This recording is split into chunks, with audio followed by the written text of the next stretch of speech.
एक लड़की हर दिन चर्च में प्रेयर करने आती है और कुछ दिन प्रेयर करने के बाद में उसे पता चलता है कि एक बॉय भी उसके साथ प्रेयर करने आता है और दोनों ही कुछ दिन बाद उन लोग दोनों के बीच में की दूरियां कम होती जाती है। और क्या होता है कि पहले दोस्ती होता है, दोस्ती है ऐसे थोड़ा थोड़ा अपना प्यार के रूप में ले लेता है। प्यार होने पर दोनों ही अपना पैशन के पर काम कर रहे थे। पहला जो बॉय है जो अपना एक नेवी का अच्छा खासा ऑफिसर बनता है और जो गर्ल है जो कन्नड़ के हीरोइन बनती है। और दोनों ही अपने फैसला करते हैं कि हम लोग दोनों जिएंगे मरेंगे साथ। जैसे ही ये लोग फैसला करते हैं, जैसे ही तीसरे इंसान का एंट्री होता है जो दोनों को दूरियां को बढ़ा देता है। चलिए, मेरा नाम है सुधीर और आज हम इस वीडियो में देखने वाले हैं कि अभी जो बिहार में चल रहा है जो श्रद्धा रेप कांड, जो पूरा इंडिया नहीं बल्कि पूरा वर्ल्ड उससे एकदम शर्मिंदगी वाला बात बोल रहा है कि ऐसा कैसे हो सकता है। और इसी प्रकार 2007 से 2007 और 2008 के बीच में एक कांड हुआ था नीरज ग्रोवर नाम का केस, जो कि बहुत ही इंडिया के नहीं बल्कि वर्ल्ड लेवल पर एक तरह से शर्मिंदगीनाक हुआ था, जिसमें बहुत ही शर्मिंदगी महसूस किया था भारत ने। चलिए देखते हैं इसके बारे में क्या क्या हुआ था, कैसे हुआ था। जो लड़की थी जो एक कन्नड़ फिल्म की हीरोइन की काम कर रही थी और जो ऐसी बॉय था वह नेवी का अच्छा खासा अधिकारी बन चुका था, जो कि कोची केरल में उसका पोस्टिंग था। और जो लड़की थी, लड़की का नाम बता देते हैं, मारिया सुखीराज था और लड़का का नाम जयराम मैथ्यू था। जो दोनों ही अपना पैशन पर काम अच्छे से कर रहे थे। मारिया सुखीराज ने सोचा कि हम चलिए बॉलीवुड में थोड़ा सा ट्राई करते हैं, अपना किस्मत को आजमाते हैं। तो वह मुंबई चली गई। मुंबई के सल मलाड जो डिस्ट्रिक्ट में पड़ता है, मलाड एरिया में, वहाँ अपना ऑडिशन देने चल गई थी। लेकिन उसमें ऑडिशन के वह एक कन्नड़ हीरोइन थी, लेकिन जब इसको हिंदी में उतना खासा अच्छा नहीं बोल पाती थी, तो जब ऑडिशन देने आती तो बहुत लोग इसका मजाक उड़ाते थे क्योंकि वह हिंदी अच्छे से बोल नहीं पाती थी। फिर एक कानपुर का एक बॉय आया, नीरज ग्रोवर, जो कि इसका हेल्प करना चाहा। तो उसका थोड़ा सा ऑडिशन का डायरेक्टर था, इसका मीडिया का सपोर्ट भी था। तो इसका मारिया सुखीराज को थोड़ा बहुत सपोर्ट ही करने लगा था। तो जैसे ही नीरज ग्रोवर ने उसका सपोर्ट किया तो यह अच्छा खासा परफॉर्मेंस भी करने वाली थी, ऑडिशन भी करने वाली थी। तो मारिया सुखीराज ने अपना एक बात ही बात है कि उन्होंने अपना फ्लैट चेंज करने वाली थी, जो अपना एक अपार्टमेंट ली। और वह अकेले ही रहती थी क्योंकि जो जयराम जो मैथ्यू थे, क्योंकि वो तो थी केरल कोची में पोस्टिंग थे, वह अपना काम कर रहे थे। तो एक बार अपना अपार्टमेंट में अपना सामान उमान सब अथी सामान ये सब सामान ये सब पैक कर अपना शिफ्ट कर रही थी एक अथी अपार्टमेंट में।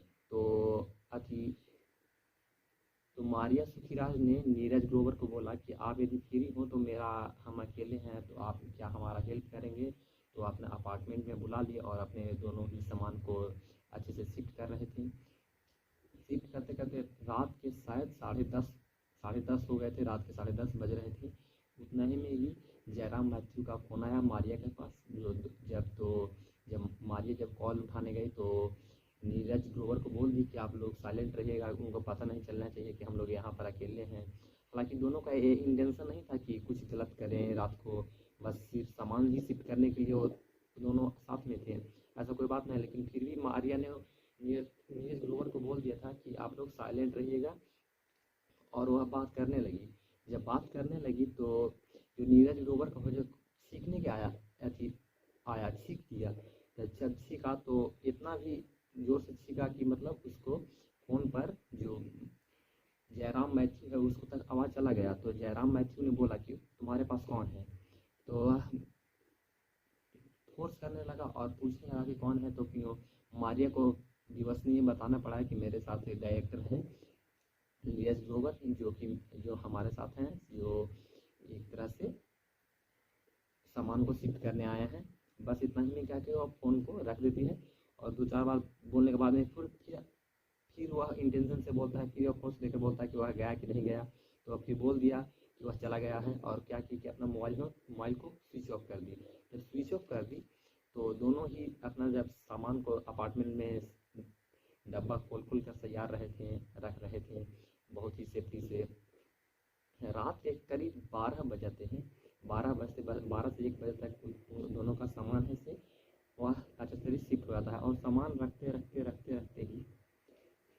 वह दोनों एक दूसरे के करीब आ जाते हैं और करीब आते ही वो दोनों अपना शारीरिक संबंध बना लेते हैं। ऐसा कोई इंटेंशन नहीं था कि ऐसा बनाना ही है, लेकिन वह दोनों कंट्रोल नहीं कर पाते हैं और दोनों रात को ही अपना शारीरिक संबंध बना लेते हैं। यह 6 मई 2008 का रात है। लेकिन जब 10:30 बजे जब जयराम मैथ्यू वहाँ जब केयर में जो पोस्टिंग था उसको विश्वास नहीं हुआ। जब वह कॉल कर रहे तो मोबाइल स्विच ऑफ बताने लगा था। उसको विश्वास नहीं हुआ कि तो वह क्या किया कि वह फ्लाइट लेकर वह मुंबई पहुंचा। मुंबई में मलाड में आया और सुबह के करीब 7:30 बजे तक वह उससे गेट पर पहुंचा और बेल बजाने लगा। जब बेल बजाने गया, जब दोनों का शारीरिक संबंध था, जब बेल बजाने लगा दोनों जयराम मैथ्यू, तो वह आई मारिया आई तो फिर बोले कि आप वह, और लेकिन जो जयराम मैथ्यू था उसके पास आ चुका था। तो वह पूछने लगा कि जो डायरेक्टर था नीरज ग्रोवर वह यहाँ से गया कि नहीं गया, और वह जाते ही तो वह बेडरूम में चला गया। और जब बेडरूम में गया तो उसने देखकर हैरान हो गया कि जो नीरज ग्रोवर है वह मतलब नंगे एक तरह से पूरा नंगे ही था और बेड पर लेटा हुआ है। तो वह गया और किचन से एक चाकू उठाकर वह नीरज ग्रोवर पर वार कर दिया।